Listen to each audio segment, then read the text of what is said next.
terms of Liz Truss, I mean, obviously she's only been in a couple of weeks. It's been an outstanding beginning, hasn't it? She's tanked the pound lower than my reputation in Liverpool. I feel politically motivated to speak out at this moment in time because really I don't want someone living in number 10 and 11 Downing Street when people are worried about paying their energy bills and worried about how they're going to get through a winter, thinking about bankers' bonuses and thinking that they should increase.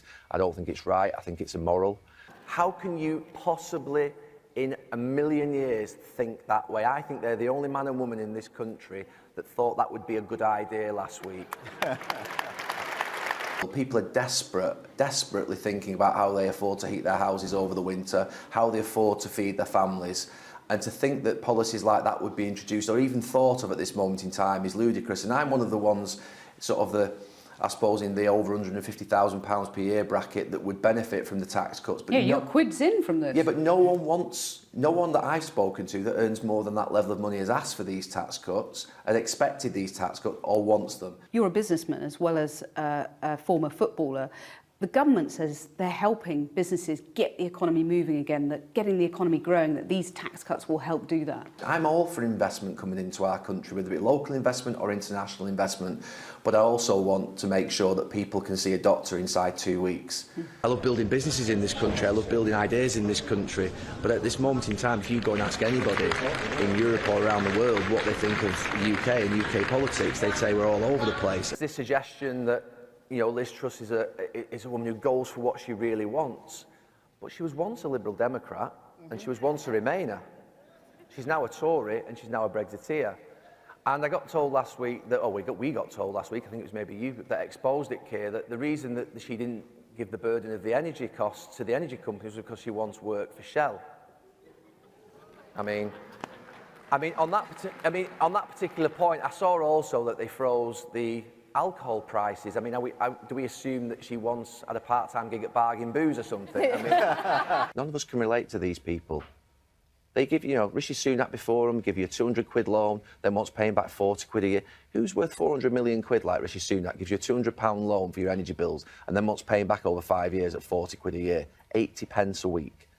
Who does that?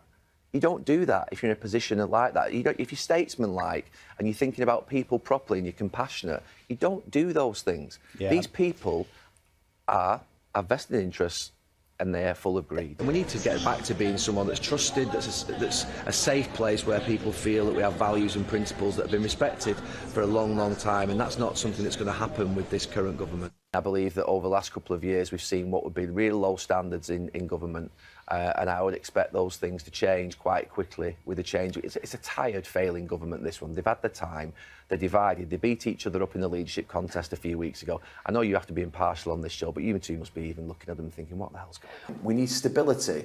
And people say, well, what's Keir Starmer going to bring? But what about a serious politician, a serious man? What about trust and honesty?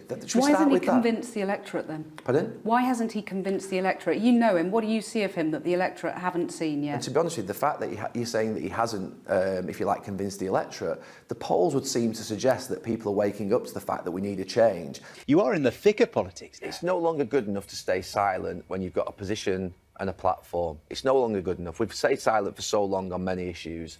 And, I supported Keir yesterday. When people say, can Keir Starmer be the next Prime Minister, he's had a serious job at the CPS, being Director of Public Prosecutions, a really serious role, and he's proven that he can handle that.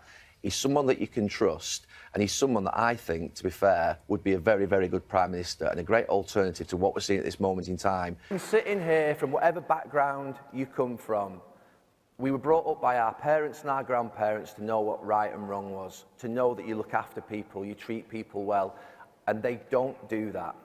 They don't do that.